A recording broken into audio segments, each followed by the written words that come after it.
the sexiest man alive. I said, that poor guy's got to live up to that? That's a terrible thing to put on there.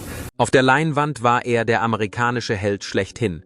Aber hinter verschlossenen Türen lebte James Garner mit Geheimnissen, die das alte Hollywood niemals akzeptiert hätte. James Garner nennt die schwulen Schauspieler aus dem alten Hollywood, mit denen er heimlich zusammen war. Jetzt, nach Jahren des Schweigens, haben die von ihm enthüllten Namen und die Wahrheit, die er erzählte, die gesamte Branche auf den Kopf gestellt. Bevor wir eintauchen, möchte ich von Ihnen wissen, ob Sie glauben, dass Hollywood seine Stars immer noch zwingt, ihr wahres Ich zu verbergen. 1 für Ja, 0 für Nein. Und jetzt lassen Sie uns gleich eintauchen, denn es könnte Ihre Sichtweise auf einige Ihrer Lieblingssymbole verändern. Die erste Liebe. Garners früheste Erinnerungen an die Liebe in Hollywood sind von Sehnsucht und Heimlichkeit geprägt. Er sprach von einem jungen Schauspieler, der bei Warner Brothers unter Vertrag stand und nannte ihn nie direkt, gab aber Hinweise, die auf jemanden wie Tab Hunter hindeuteten. Er hatte die Augen eines Mannes, der raus wollte. Ich wollte rein. Ihre Beziehung war kurz, intensiv und im Schatten verborgen, eine gestohlene Zuflucht vor den Augen der Öffentlichkeit. Sie trafen sich in Hotelzimmern und bei stillen Zusammenkünften, darauf bedacht, keine Aufmerksamkeit zu erregen. Für Garner war es ein Blick auf etwas Reales in einer Welt, die auf Vortäuschung beruht. Ein Freund, ein Co-Star, ein Geheimnis. Die vielleicht ergreifendste und komplexeste Beziehung, die Garner angedeutet hat, war die zu Rock Hudson, einer Hollywood-Ikone, deren persönliche Probleme auch in privaten Kreisen bekannt waren. Rock war der einsamste Mann in einem Raum voller Bewunderer. Ihre Freundschaft erstreckte sich über Jahrzehnte und mischte Kameradschaft mit einer unausgesprochenen Intimität, die keiner von beiden in der Öffentlichkeit zuzugeben wagte. Garner hat einmal über den hohen Preis nachgedacht, den Hudson für seinen Ruhm und seine Verschwiegenheit gezahlt hat, und die Isolation nachempfunden, die ein Doppelleben mit sich bringt. Die Unbekannten. Neben den großen Namen erinnerte sich Garner auch an einige andere Vertragsspieler, Tänzer, Stuntmen, deren Namen im Laufe der Zeit verloren gegangen sind, die aber einen großen Einfluss auf sein Leben hatten. Nicht alle hatten ein Festzelt, aber sie hatten einen Platz in meinem Herzen. Diese Beziehungen waren ruhiger, geprägt von kleinen, schönen Momenten, ein gemeinsames Lachen, eine zärtliche Berührung in einem abgedunkelten Theater, ein heimliches Treffen hinter verschlossenen Türen. Garner schätzte diese Verbindungen als wichtige Fäden in seinem Leben. Unter diesen privaten Angelegenheiten gab es eine Beziehung, die so prekär war, dass sie fast alles zum Einsturz brachte. Garner sprach mit seltener Verletzlichkeit über einen hochkarätigen Schauspieler, ob echt oder nicht, der ihre Beziehung beinahe der unerbittlichen Boulevardpresse preisgegeben hätte. Das Studio griff schnell ein und warnte Garner, dass ein weiterer Skandal seine Karriere beenden würde. Sie sagten mir, noch ein Ausrutscher und du bist erledigt. Es war ein kalter Moment. Mir wurde klar, wie zerbrechlich alles war. Einige Wahrheiten habe ich mir sehr zu Herzen genommen. Hollywood war noch nicht bereit. Vielleicht ist es das immer noch nicht. Es war keine Pressekonferenz. Sie war nicht einmal für die Öffentlichkeit bestimmt. Aber irgendwo, tief in den letzten Kapiteln seines Lebens, begann James Garner ehrlich über Dinge zu sprechen, die er nie zuvor in Worte zu fassen gewagt hatte. In einer Reihe von Aufnahmen, die nie zur Veröffentlichung bestimmt waren, eine persönliche mündliche Geschichte für seine Tochter Gigi, teils Geständnis, teils Memoiren, hinterließ Garner Fragmente einer Wahrheit, die mehr als 60 Jahre lang hinter der Linse verborgen geblieben war. Er war geliebt worden, der harte und doch zärtliche Brett Maverick, der ironische, weltmüde Jim Rockford, eine Ikone der unaufdringlichen Männlichkeit, die Art von Mann, die andere Männer sein wollten und die Frauen für sich beanspruchen wollten. Sein Grinsen entwaffnete, sein Schweigen faszinierte, und seine Fäuste, wenn nötig, erzählten den Rest der Geschichte. Doch hinter dem amerikanischen Charme, hinter der kieseligen Stimme und der Leichtigkeit, mit der er auftrat, steckte etwas anderes, etwas viel Verletzlicheres, viel gefährlicher in der Zeit, in der er auftauchte. Ein Privatleben, das durch Witze, Gerüchte und höfliche Umleitungen geschützt ist. Ein Leben, in dem die Liebe nicht immer dem Drehbuch folgte. In einem der letzten Einträge seines gesprochenen Tagebuchs sagte Garner schlicht: Ich habe mich in Männer verliebt. Nicht viele, aber genug, um zu wissen, was es bedeutet. Die Enthüllung wurde geflüstert. Nicht für einen Skandal, nicht wegen des Ruhmes, sondern weil die Last vielleicht zu schwer geworden war, um sie weiterzutragen. Weil die einst gefürchtete Wahrheit endlich zu einer Art Frieden geworden war. Dies ist keine Boulevard-Story. Es ist keine Liste von Namen mit Schockwert. Es ist das leise Ausatmen eines Mannes, der zu lange mit der Hälfte seines Herzens hinter verschlossenen Türen gelebt hat. James Garner lernte, wie so viele seiner Generation, mit der Stille zu leben. Aber am Ende entschied er sich, nicht mit ihr zu sterben. Die Maske des Maverick. Als Maverick 1957 Premiere hatte, war James Garner 30 Jahre alt, robust, charismatisch und mühelos cool. Die Serie machte ihn fast über Nacht zu einem bekannten Namen. Doch hinter dem geschmeidigen Spieler auf dem Bildschirm verbarg sich ein Mann, der noch immer versuchte, sein eigenes Pokerblatt zu finden, ein Blatt voller Widersprüche, von dem er noch nicht wusste, wie er es ausspielen sollte. Hollywood war in den 1950er Jahren ein gefährlicher Ort, um anders zu sein. Studios hatten Moralklauseln. Boulevardzeitungen wie Confidential machten ein Vermögen damit, Leben mit Andeutungen und Schatten zu zerstören. Das Flüstern von Homosexualität wurde als berufliches Gift behandelt. Für jemanden wie Garner schnell aufsteigend. Von der amerikanischen Mittelschicht verehrt, war Diskretion nicht nur klug. Es ging ums Überleben.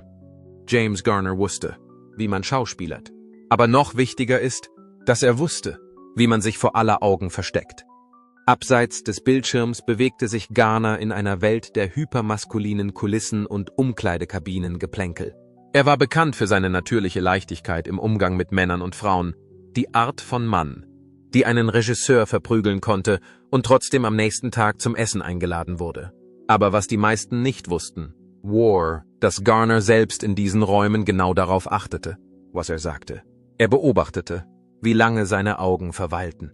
Sein eigenes Lachen beobachtete. Natürlich gab es Gerüchte. Die gibt es immer.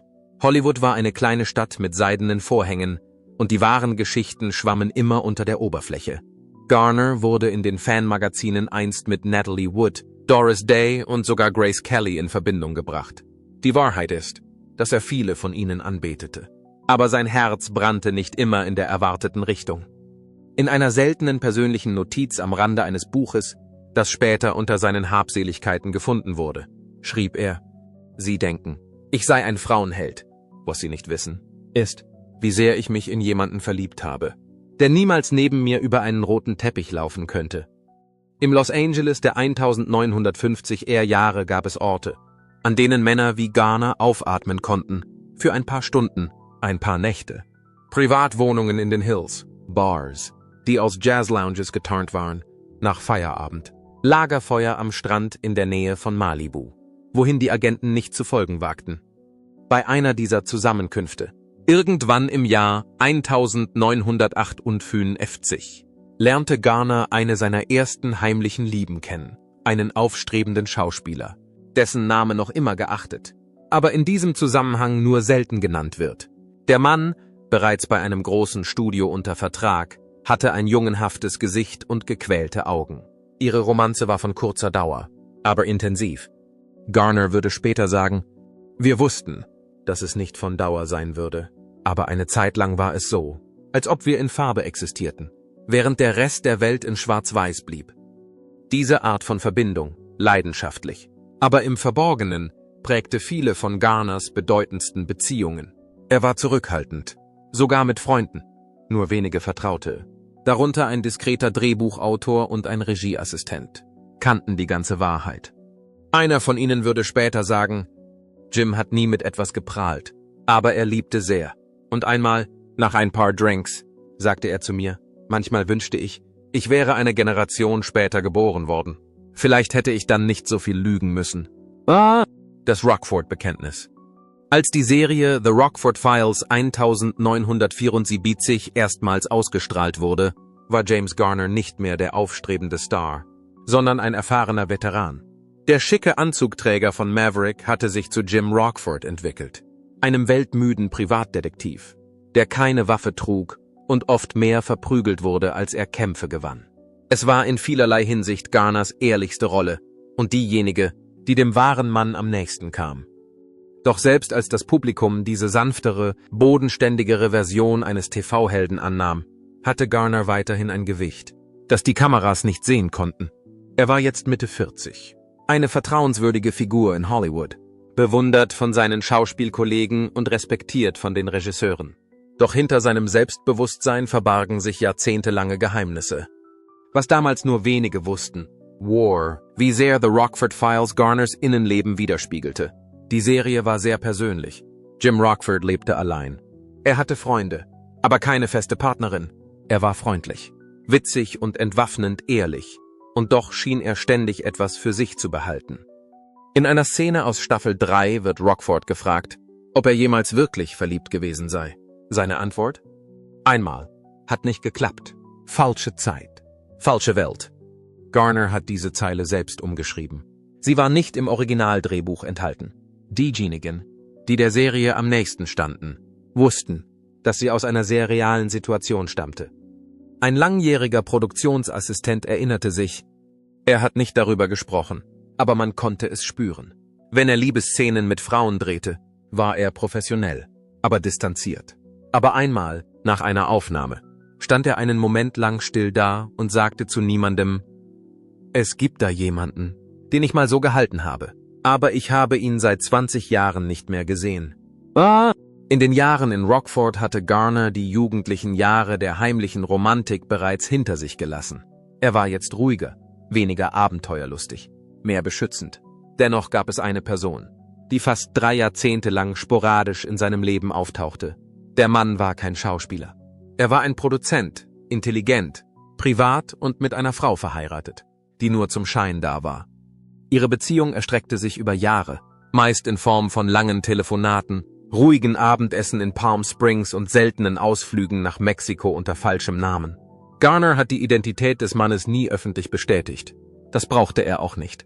Diejenigen, die ihm nahe standen, kannten und respektierten die Tiefe dieser Bindung. Ein Freund sagte später, sie konnten nicht so zusammen sein, wie sie es wollten. Aber sie fanden immer wieder zueinander, immer und immer wieder.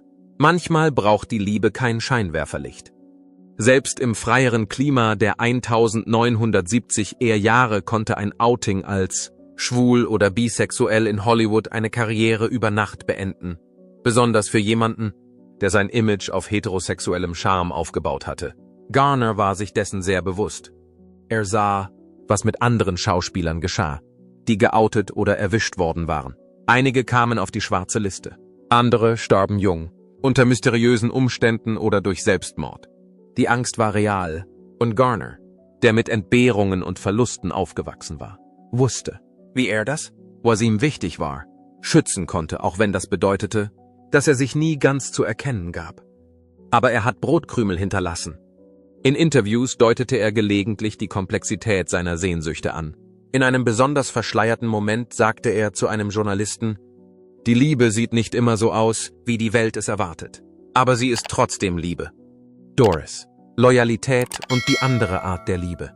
Während der Glanz und die versteckten Romanzen Hollywoods einen Großteil des frühen und privaten Lebens von James Garner bestimmten, gab es noch eine andere Liebesgeschichte, ruhiger, beständiger und nicht weniger wichtig. Seine Ehe mit Lois Clark, die oft von Gerüchten und Geheimniskrämerei überschattet wurde, war ein Beweis für eine Freundschaft, die über die üblichen Vorstellungen von romantischer Exklusivität hinausging. Garners Ehe mit Lois war kein Märchen, sondern eine komplexe und dauerhafte Partnerschaft. Sie lernten sich zu einer Zeit kennen, als Garner sowohl mit seinem aufsteigenden Ruhm als auch mit den komplizierten Realitäten seines Privatlebens zurechtkommen musste. Er beschrieb Lois mit Herzlichkeit und Respekt. Sie war der Anker im Sturm, standhaft und real. Sie verstand die Teile von mir, die ich der Welt nie zeigte. Ihre Liebe ließ sich nicht so einfach einordnen. Garner reflektierte oft, dass seine Zuneigung zu Lois tief war, aber auf eine Art und Weise zum Ausdruck kam, die seinem Charakter entsprach.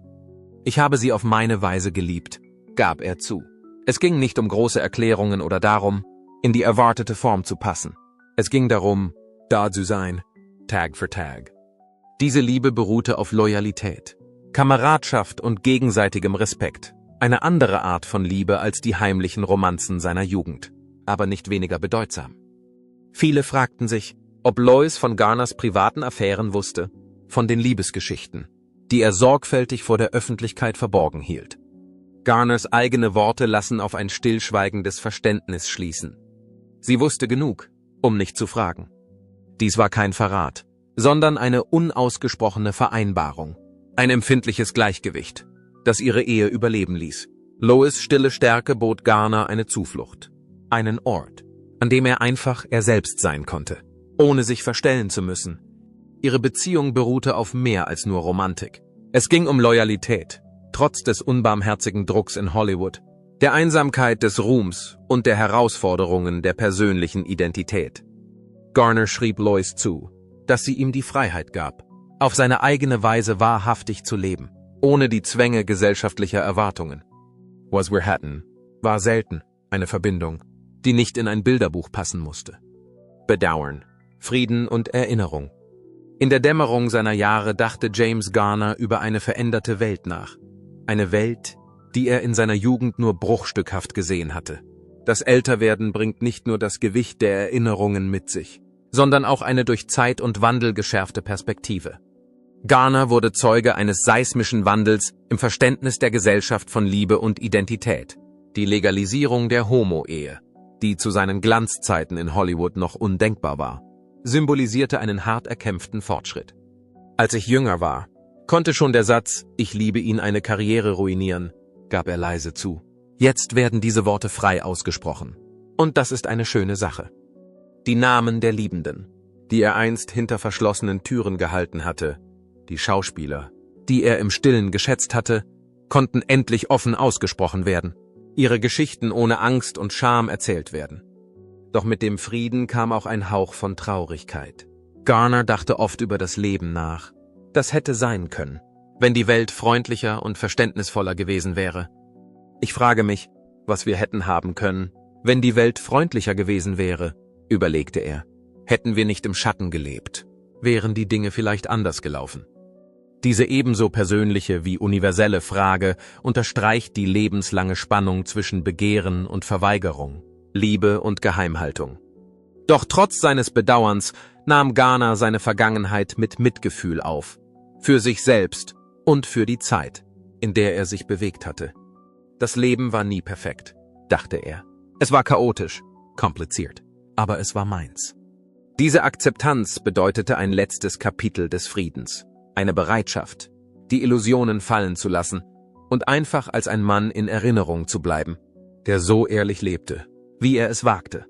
Während die letzte Generation, die Hollywoods alte Codes ertrug, verblasst, erinnern uns Garners Überlegungen an die stillen Kämpfe, die im Stillen ausgefochten wurden, Kämpfe, die den Weg für die Freiheit ebneten, die viele heute genießen. Seine Geschichte, die einst im Verborgenen geflüstert wurde, ist heute ein Zeugnis für Widerstandskraft, Liebe und die anhaltende Hoffnung auf eine freundlichere Welt. Was hat er durchgemacht? Bevor er diese Lektion erhielt, hatte er ein hartes Leben hinter sich. James Scott Baumgartner kam in einer kleinen Stadt in Oklahoma namens Denver zur Welt, ein Ort, der eines Tages von den Wassern des Thunderbird-Sees verschluckt werden sollte. Genau wie die Erinnerungen an seine früheste Kindheit. Seine Mutter Mildred war eine sanfte Seele, doch ihr Licht erlosch viel zu früh, als James erst 5 Jahre alt war.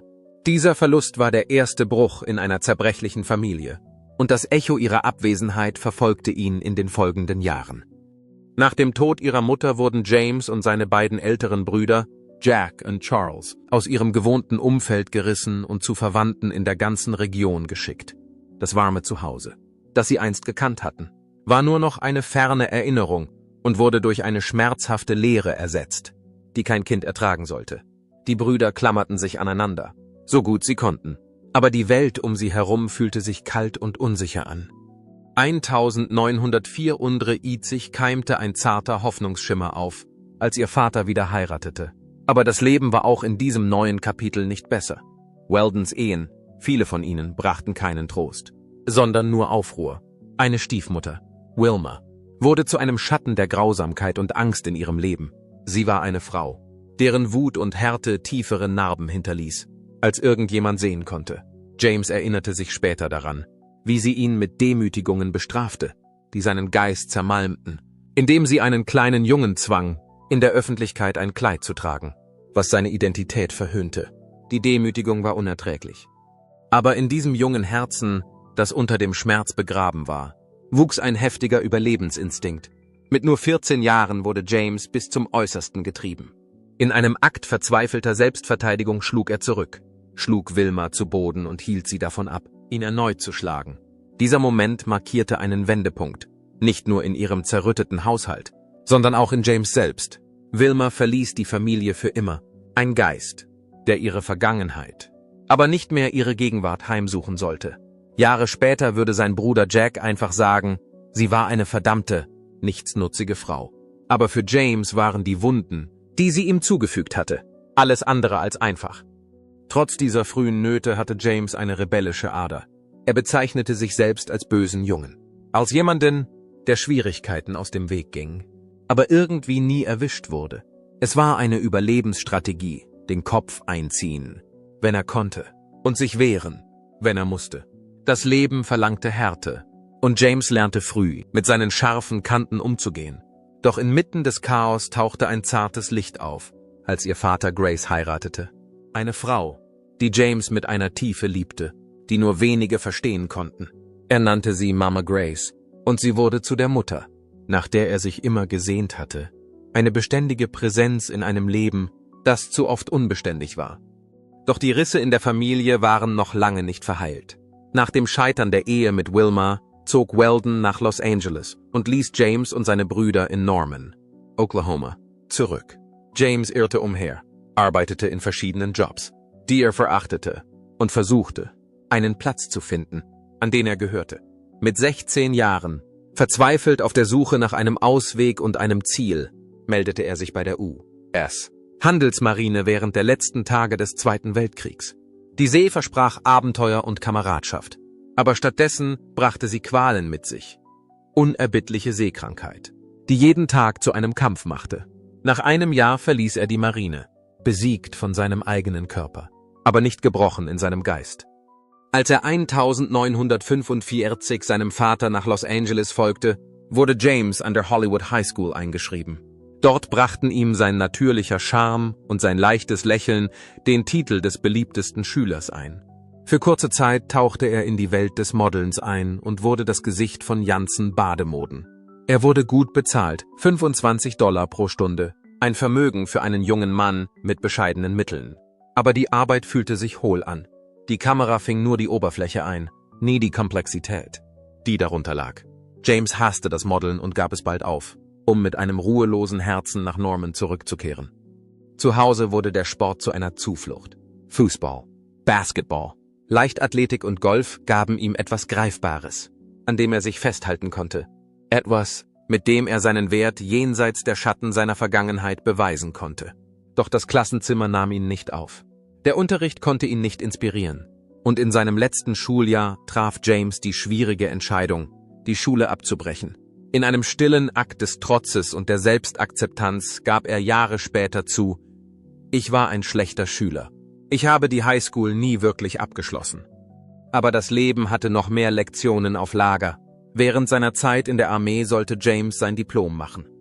Der harte Weg zum Ruhm, Tragödie und Prüfungen. Die Jahre nach der Highschool waren für James Garner alles andere als ein goldener Weg. Der Junge, der zu Hause Verlust und Grausamkeit ertragen hatte, sah sich nun einer Welt gegenüber, die oft genauso unversöhnlich schien. Los Angeles mit seinen hellen Lichtern und den Versprechungen von Ruhm war genauso kalt und gleichgültig wie die Kleinstädte, die er hinter sich gelassen hatte. Der glitzernde Traum von Hollywood wurde überschattet von Momenten der Verzweiflung und tiefem Kampf. Garners frühe Versuche, im Showgeschäft Fuß zu fassen, stießen auf unerbittliche Ablehnung und Unsicherheit. Für einen jungen Mann, der bereits durch eine schwierige Kindheit belastet war, zehrten die ständigen Absagen an seinem Selbstvertrauen. Die Jobs waren rar, die Rollen noch rarer. Wenn er Arbeit fand, war sie oft unbedeutend oder demütigend, weit entfernt von den Hauptrollen, von denen er träumte. Die größte Tragödie in dieser Zeit waren jedoch nicht die Rückschläge in seiner Karriere. Es war ein tiefgreifender persönlicher Verlust, der ihn bis ins Mark erschütterte. Während er daran arbeitete, seine Zukunft aufzubauen, musste Garner den verheerenden Tod seines älteren Bruders Charles Warren Baumgarner verkraften, der als Schulverwalter eine feste Größe in seinem Leben gewesen war. Der Verlust war ein vernichtender Schlag, eine Erinnerung daran, wie zerbrechlich das Leben sein kann. Verzweifelt und trauernd kämpfte Garner darum, festen Boden zu finden. Der Schmerz sickerte in seine Seele und färbte seine frühen erwachsenen Jahre mit einem düsteren Farbton. Seine Beziehung zu seiner Familie war immer noch kompliziert, geprägt von Distanz und unausgesprochenen Wunden. Der Junge, der einst gezwungen gewesen war, um sein Überleben zu kämpfen, befand sich nun in einem inneren Kampf mit Trauer und Einsamkeit. Darüber hinaus lastete der Druck der rücksichtslosen Natur Hollywoods schwer auf ihm. James erkannte bald, dass Erfolg nicht nur mit Talent zu tun hatte, sondern auch damit, wenn man kannte, wem man gefallen konnte und wie viel man bereit war zu ertragen. Die Studios verlangten Konformität und Schweigen über alles, was das sorgfältig aufgebaute Image trüben könnte. Inmitten dieser Herausforderungen brachte Garners rebellischer Geist ihn oft in Konflikt mit den Verantwortlichen des Studios. Seine Weigerung, sich an die Regeln zu halten, führte manchmal zu Rollenverlusten und angespannten Beziehungen. Die Welt, von deren Eroberung er geträumt hatte, fühlte sich wie ein Labyrinth an, aus dem es keinen Ausweg gab und in dem er bei jedem Schritt nach vorn von einer unsichtbaren Hand zurückgestoßen wurde. Doch selbst im Angesicht solcher Tragödien und Frustrationen ließ Garner seine Entschlossenheit nicht wanken. Er klammerte sich an eine hartnäckige Hoffnung, den Glauben, dass sein Talent und sein Herz eines Tages die Dunkelheit durchbrechen würden. Hinter seinem lockeren Charme verbarg sich ein Mann, der in der Not geschmiedet wurde. Jemand, der nur zu gut wusste, dass Schmerz und Verlust zum Leben gehören, aber auch, dass man nicht aufgeben darf. In dieser turbulenten Zeit begann Garner, die Härte und Authentizität zu entwickeln, die schließlich seine Karriere bestimmen sollten. Seine Erfahrungen mit der Tragödie hatten ihn Einfühlungsvermögen und Tiefe gelehrt. Qualitäten, die später seine Darbietungen bei Millionen von Menschen ankommen ließen. Aber diese frühen Jahre waren ein Schmelztiegel, eine harte Bewährungsprobe, die nicht nur seine Träume, sondern auch seinen Geist selbst auf die Probe stellte. Der Durchbruch, Starruhm auf Narben gebaut. Hollywood kann grausam zu denjenigen sein, die es wagen, ihre Narben zu zeigen. Aber James Garner hatte nicht den Luxus, seine zu verstecken. Sie waren zu tief, zu real. Und vielleicht war genau das der Grund, warum sich das Publikum bald in ihn verliebte. Nicht, weil er vorgab, perfekt zu sein, sondern weil er sich überhaupt nicht verstellte. Anfang der 1950 Jahre begann sich Garners Schicksal zu wenden, wenn auch nicht in Form eines dramatischen Aufstiegs über Nacht zum Star. Es begann ganz bescheiden.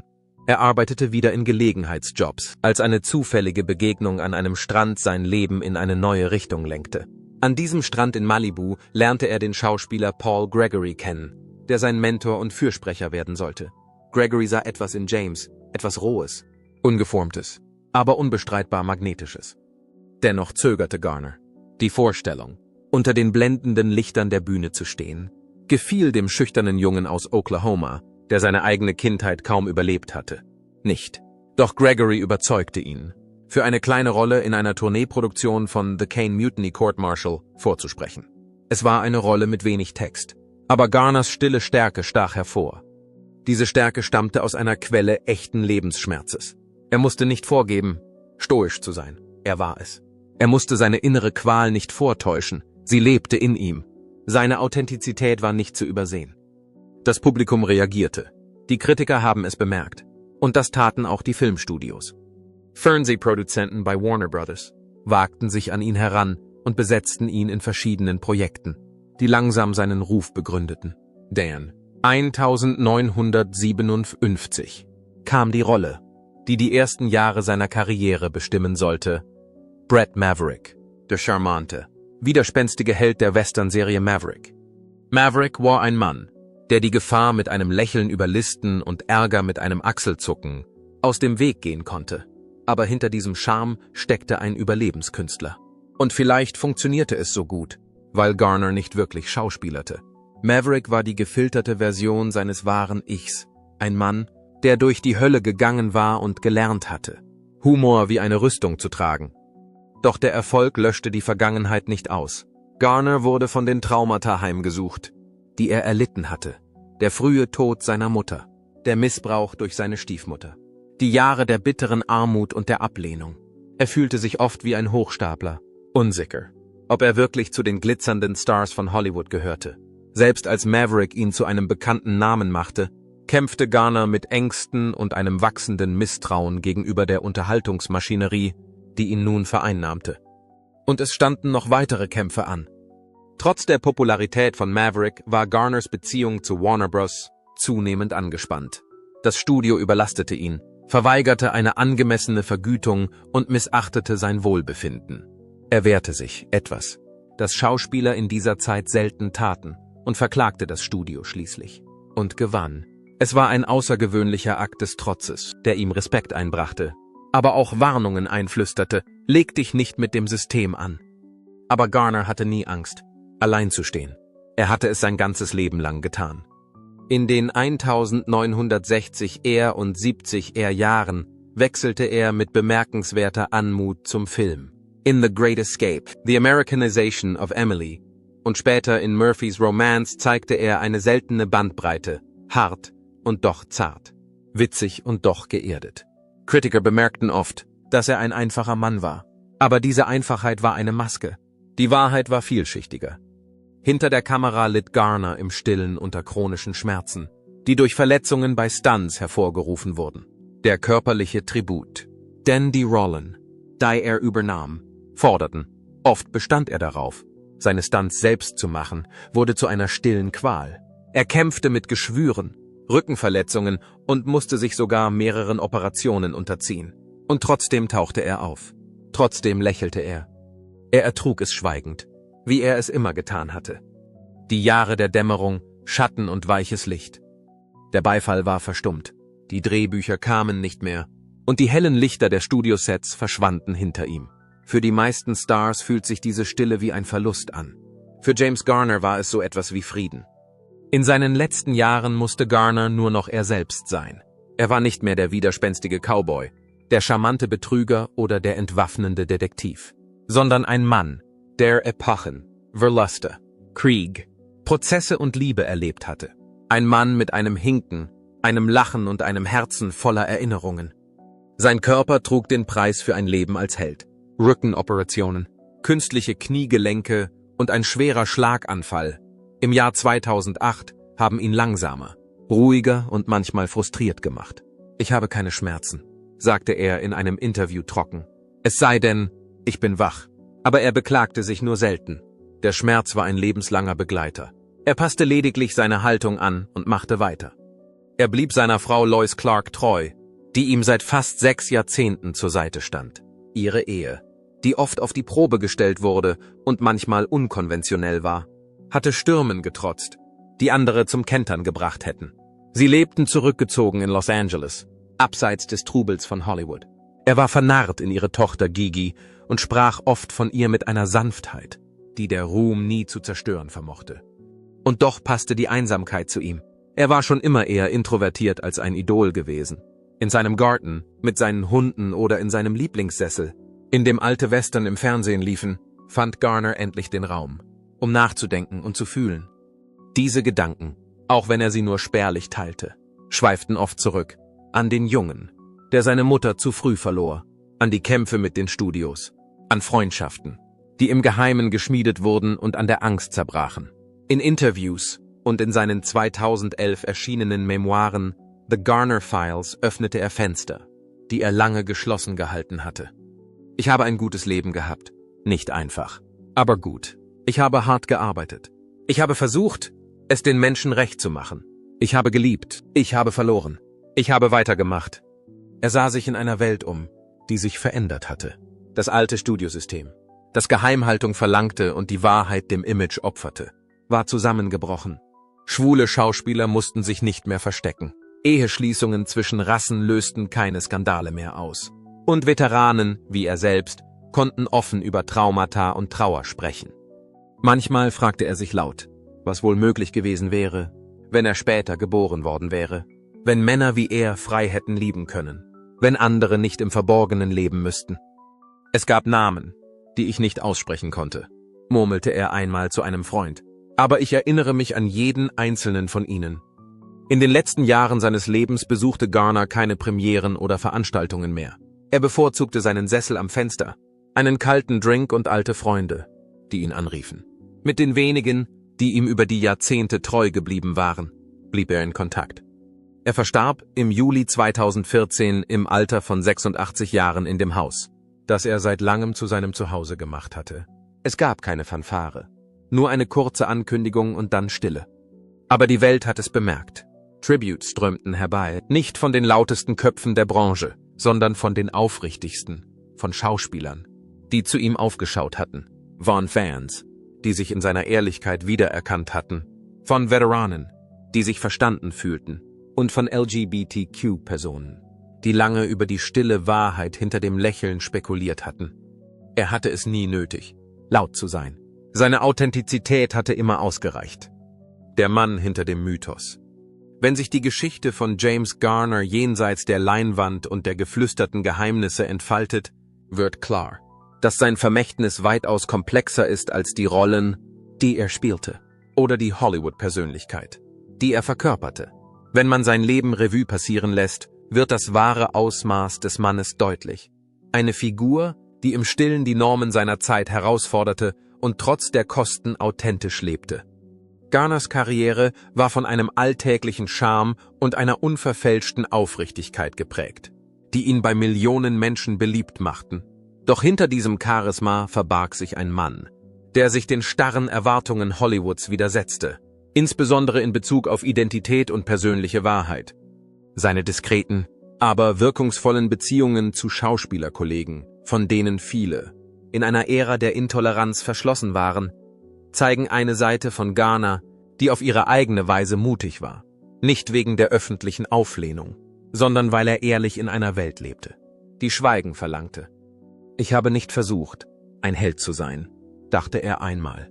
Ich habe nur versucht, ich selbst zu sein. Obwohl Garner zu Lebzeiten selten offen sprach, dient seine Geschichte heute als stilles Leuchtfeuer für Schauspieler und Fans gleichermaßen. Sein Leben erinnert daran, dass Stärke aus der Umarmung von Komplexität entstehen kann und dass Liebe nicht immer in eine Schublade passt. Das heutige Hollywood, das offener und vielfältiger ist, verdankt seine Entstehung Männern wie Garner, die sich mit Würde durch die Geheimhaltung bewegten und so dazu beitrugen, dass das Stigma langsam abgebaut wurde. Freunde und Kollegen erinnern sich an Garner nicht nur wegen seiner Rollen, sondern auch wegen seiner Herzlichkeit, Loyalität und Diskretion.